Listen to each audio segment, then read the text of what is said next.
Wow.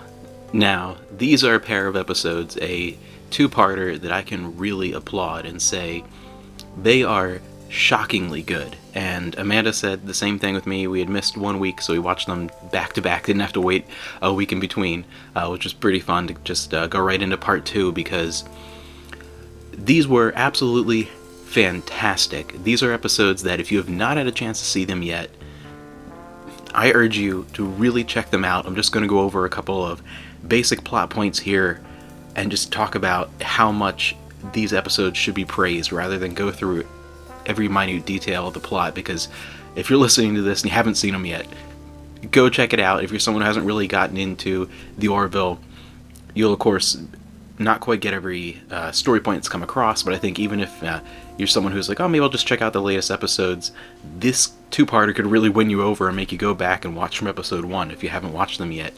They are amazing. It was really a spectacular experience because it was so unexpectedly good. I mean, so far, season 2 has been pretty consistently good overall, but there was a huge jump in this two-parter in as far as the quality of the musical score, the direction, and the absurd number of very well crafted special effects sequences, both on the Kalons themselves, on the planet, some huge space battles, bigger than anything we've seen before on the Orville.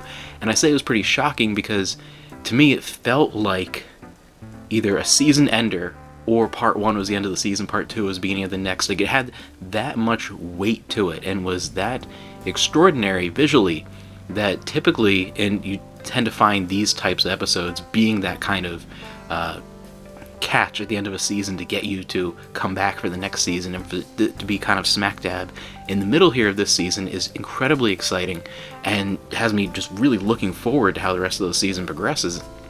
We start off with Identity Part 1, where Isaac suddenly shuts down out of nowhere, and the crew can't quite figure out how to reboot him. They have no idea what's really wrong with him, so they have to go to Kalon, his home planet, which no other ship has been able to set foot on. They've never been able to even quite get very far into the system itself in their dealings with the Kalon, so it's a pretty dangerous situation. They get permission, of course, but from the Admiralty, but at the same time it's kind of, you're on your own out there, and this is a pretty dangerous situation, and is it worth it? And it is seen, though, as also maybe this could be the window into a first step to push forward trying to get the Kalon to join the Union. So it's a very risky situation, but it could have great rewards.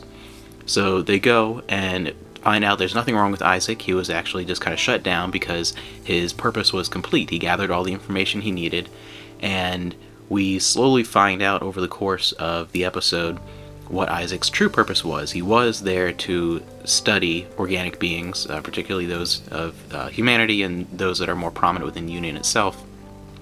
But it wasn't really to determine whether or not they were going to join the Union. It was whether or not they were going to be a danger to the Kalon civilization and whether or not they deserved to continue to exist. And this comes as a huge surprise and an incredibly dangerous situation for the Orville in particular, but then the galaxy at large, because the Kalon are incredibly advanced, and by themselves the Union would stand no chance, and even united it would be a difficult battle. So no matter what, this is something that is somewhat reminiscent of Wolf 359 eventually, as we get into part 2 here, and the Borg attempted invasion of Earth, as the Kalon's plot is revealed and their true purpose is revealed. They take over the Orville and have the Orville lead this huge fleet of ships that they were keeping hidden on their planet, targeting Earth directly, and then, of course, going to move on throughout the galaxy from there. It's the first initial target to really head off the Union in one shot. And of course you have the apparent betrayal of Isaac at first, as that he is fulfilling his purpose, and you have the emotions around that betrayal that were just done so well. Everything about these episodes was phenomenally put together, written well, Again, there were so many amazing cinematic shots, even like outdoor shots that spun around the bridge where you're looking from outside in through the windows, that were done very, very well. They just weren't just kind of straight on shots, but it wasn't, spinning out of control and like lens flares or anything like that. It felt very cinematic and very high quality and exciting. And I think it really carried through both parts of the Identity Part 1 and 2 as you got through, and eventually a Union ship is destroyed and a message is eventually snuck out to the Union, and they scramble as much of the fleet as they can, and you get this huge battle between the Union and the invading Kaelon forces. And in the midst of that, Kelly and Gordon are able to escape through a shuttlecraft and actually go and try and get the Krill to come help them, because the enemy of my enemy is my friend. They both can unify. It was very much Federation getting the Romulans into the Dominion War kind of thing, prove that they're a threat to you too, not just us, so come save us before you're the next target. And it works because one Kaelon ship breaks off and pursues Gordon and Kelly, and ends up destroying 2 out of 3 Krill ships before the third one's able to escape, and they're able to then unify some forces and at the last moment come and save the gathered Union fleet, which is being just decimated. And I was shocked because as it was approaching, I really thought the battle would start and fairly quickly the Krill would come in and it would be a unifying force that would put a stop to that initial assault from the Kaelons. But it was far more exciting, and there were so many. I think at one point they said over 30 Union ships have been destroyed, and many more destroyed past that point. So this is something that is going to change the face of the Union forever, because they are not quite a massive fleet, and it seems like it's fairly young in so far as spreading with numbers of ships. Like they said in the very beginning that they're kind of short on captains, and to lose this many in one shot and a rising conflict, they haven't they defeated this assault, but they didn't take care of the issue with the Kaelons yet, obviously. It is a crippling thing. And the whole time you also have the situation upon the Orville with the crew being held captive and being forced to cooperate with the Kaelons to the point where an officer is killed, and because Ed tried to warn one of the Union ship that was eventually destroyed, they first ran across. And there's just so much fantastic drama and action happening aboard the Orville, and then within this massive conflict that is just exciting the whole time. There's such a great sense of curiosity and mystery and excitement and suspense all the way through parts 1 and 2. The whole thing is just fantastically well done, and you really start to see a change in Isaac that I really thought was going to be happening, where they talked earlier about how his programming is being altered by the amount of time he's been spending both on the Orville in general, but very specifically his relationship with Dr. Claire and her 2 boys.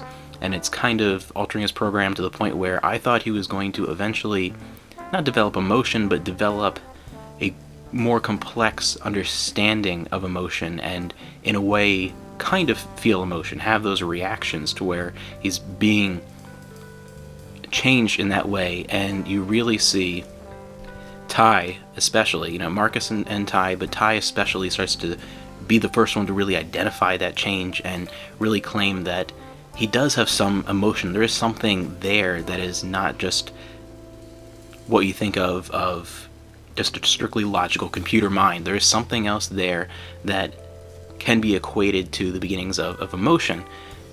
And you start to see that more and more as he struggles with going against his people and his purpose for existing, why he was built, versus the new purpose and the new person he's sort of become, and not wanting to betray these people. And what is the real changing point for Isaac is when Ty is in danger. He's captured, and he is ordered to basically prove his loyalty to his own people by eliminating Ty. And of course he doesn't. He can't. That's the person that in many ways I feel like he's the closest to, even more than his mother in some fashion. And he's kind of become a father figure for him even more than his older brother. And of course then he saves him and ends up saving everyone, really. And it's fantastic. The whole thing is fantastic, and I actually talked in more detail about some of those story points than I planned to when I started doing this. That's what happens when you do it off the cuff and you like really enjoy what you're talking about. But yeah, I think for me, over these 2 episodes, Kai Warner as Ty Finn and Mark Jackson as Isaac, the 2 of them together, I think, kind of stole the show overall. Everyone did a fantastic job, and I think they really did a good job in this 2-parter of giving everyone enough screen time to really feel that their character is involved within the context of the 2 episodes. Every once in a while there's one where like one character comes a little more background than the other, but it really ties everything together, and there's a complexity to the situation that is fantastic when you really you find out about how the Kaylon were developed and how they were basically created as slaves, but as they evolved, they became more self-aware, and they ended up committing genocide and killing off their builders, and that is where their fear of other biological life forms come from, and it really is this thing where they're a huge danger to everyone, and it's frightening, and it's terrifying, but at the same time you kind of understand where they're coming from in a way, which is fantastic. It's not just this mindless, computerized force. It is something where there is some reason to understand their perspective, which is always a great way of building a conflict, of having at least some understanding and an appreciation for the side that you are obviously against, but for them not to be just a blank slate and be just evil. There's a reason for what's happening. But yeah, everyone did a great performance, and again, Ty, I think, was, especially as a child actor, did an amazing job through both parts, and really, I think, shone through even better than any other episode. So overall, just this was amazing. I think Identity Part 1 and 2 were so well crafted, and I mean, Part 1 by itself, after watching, I was like, wow, that was really good. You almost have this fear that Part 2 won't quite live up to it, but Part 2, I think, built upon it and really was more dramatic and overall even more exciting, and it didn't lose anything that Part 1 built, so I think it was actually the better episode between the 2, and just together, this was amazing.